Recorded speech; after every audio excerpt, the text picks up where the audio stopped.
చూస్ country delight, live better. ఇప్పుడే country delight యాప్ని download చేసుకోండి. ఈ క్రమంలో ఏమైందంటే నేను అన్నా కదా, ఇక మహేష్ నీ అలవాట్లు నువ్వు మానుకోలేవు.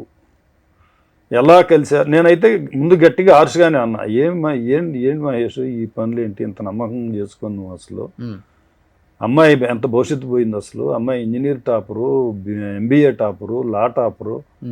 నీ బిజినెస్ మొదటి నుంచి కూడా మార్కెటింగ్ చేసింది, నిన్ను పెంచింది, నిన్ను గ్లామర్ హీరోగా వేయాలని తాపత్రయపడింది. నిన్ను చేస్తే నువ్వు ఇట్లా చేయడం ఏంటంటే ఏమనలా అసలు. తప్పే మావయ్య ఏం చేద్దాం చెప్పన్నా. నేను అతన్నే అడిగాను. అడిగితే అన్నాడు కదా, మావయ్య మేమైతే కలిసి ఉంటాం, నా నేచర్ ఒప్పుకోదు గౌతమి, నేను మార్చుకోలేదు, బలహీనత ఉంది కాబట్టి నేను మార్చుకోలేను, అది ఒప్పుకోవట్లేదు, నేను మార్చుకోలేను, ఇక మేము డిస్పర్స్ అవుతాం. మేము ఎట్లా అవుతావు? ఇప్పుడు పిల్లగాడు ఉన్నాడు కదా, మరి వాడికి ఇవన్నీ చూడాలి కదా అన్నాను నేను. మావయ్య గుంటూరు బిల్డింగ్ ఉంది, గుంటూరు బిల్డింగు జగద్వాజ అంటే అబ్బాయి పేరు, జగద్వాజకి రాస్తా నేను. ఆ రెంట్ ఏదైనా వస్తే జాయింట్ అకౌంట్ వేసి వాడు మెయింటెనెన్స్కి పోద్ది. ఓకే, మీరు ఇచ్చిన డబ్బులు మీకు ఇచ్చేస్తా నేను. ఎంత ఇచ్చారు మీరు? నేను అట్లా చెప్పాలంటే సార్, అది రఫ్గా అయితే దగ్గర 3 కోట్లు దాకా స్టార్టింగ్ నుంచి ఇచ్చాను.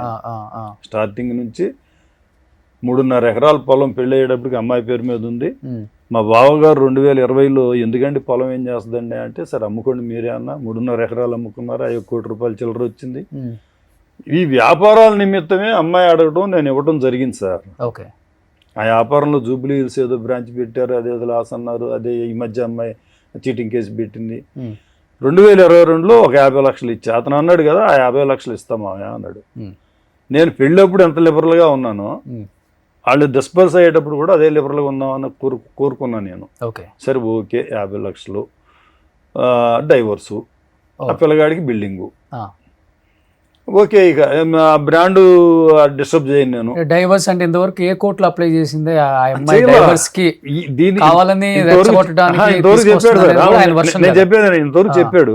బాగానే ఉందిలే, నువ్వు చెప్పింది బాగానే ఉందంటే, అవును మావయ్య మీకంటే పెద్ద మనిషి ఎవరు ఉంటారు అసలు, ఎవరు? డైవర్స్ కోర్టులో అప్లై చేసిన సంతకం పెట్టాల్సింది మహేష్, అంతే కదా. అందుకే మహేష్ అడిగాం ఫస్ట్. నేను ఓకే అన్న. ఇప్పుడు ఎందుకంటే నాన్నగారికి మెసేజ్ పెట్టారు కదా, సంతకాలు పెట్టాలి. మీడియా ముందు నేను చెప్తున్నా కదా, నిన్న మీడియా ముందు కూడా అన్నాడు, మా కోడలు అట్టడుగుతుంది ఇట్టడుగుతుందని. ఇప్పటికి నేను కమిట్ అయి ఉన్నా ఇక్కడ.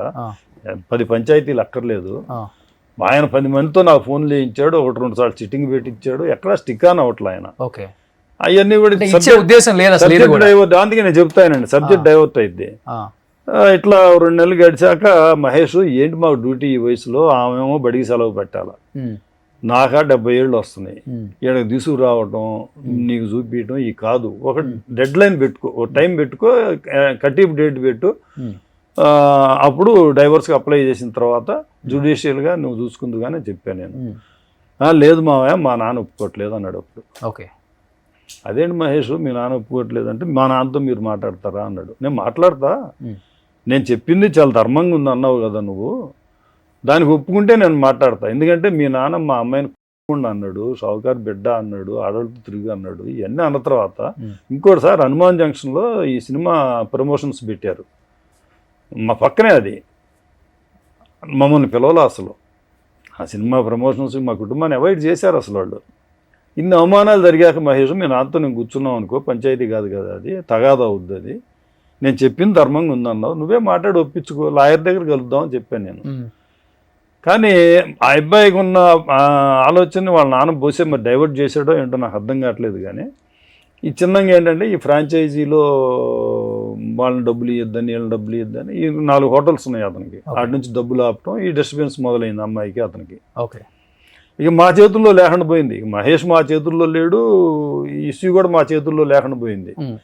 అమ్మాయి డబ్బులు కూడా రిటర్న్ అవ్వలేదు. లేదండి అసలు. ఇక చాలా ఏమన్నా అంటే, మామయ్య ఇప్పుడు మా వెంకటేం చెప్తున్నాడు, మీడియాలో కూర్చొని కోట్లు అడుగుతుంది, కోట్లు. నేను ఇప్పుడు చెప్తున్నా కదా, మీరు రికార్డ్ చేస్తారు కదా, నేను ఆయన నువ్వేం చేస్తావు మహేష్ అంటే, ఆయన చెప్పింది అది. నేను ఇవాళ స్టిక్ అనే ఉన్నా, నువ్వు ఎందుకు ఉరుకులు పెట్టి మా డబ్బులు నీ 100 కోట్లు 1000 కోట్లు మాకెందుకు సార్, మాకు అక్కర్లేదు కదా.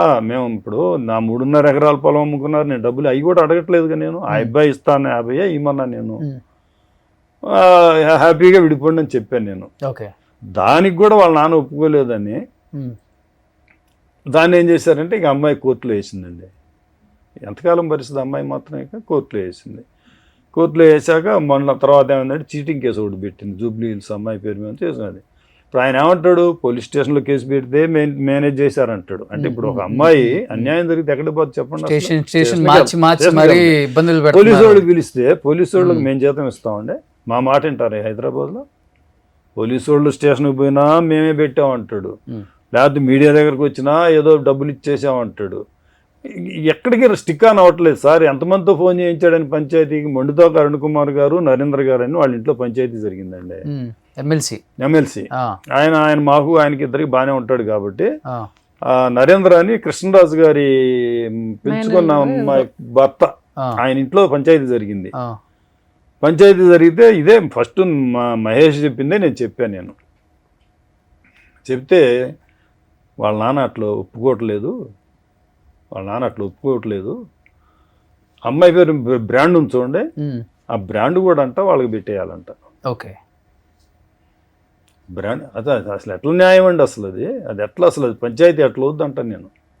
బ్రాండ్ పెట్టడం ఏంటి అంటే ఇప్పుడు అమ్మాయికి అబ్బాయి ఇచ్చి పంపిస్తాడా, అబ్బాయికి అమ్మాయి ఇచ్చి పంపిస్తుందా చెప్పండి అంటే వాడు ఇంటలేదండి ఆయన ఏందో అన్నారు. తర్వాత మా నందిగా లాయర్ గారు, టీడీపీ లాయర్ అన్నాడు, ఎవరు శ్రీనివాసులు నాయుడు గారని, ఆయన ఫోన్ చేశాడు, అన్న నువ్వేమనుకోకంటే కరీముల్లా నేను ఎక్కడైనా కూర్చుంటా, నాకు క్లోజ్ చేయాలి దాన్ని, హ్యాపీగా మా అమ్మాయి పని చేసుకోవాలి, ఈ దగ్గర నేను వదిలించుకోవడానికి సిద్ధంగా ఉన్నా, వాళ్ళు స్టిక్ ఆన్ అయితే చెప్పన్నా. తర్వాత ఆడ స్టిక్ ఆన్ వాళ్ళు రాలేదు.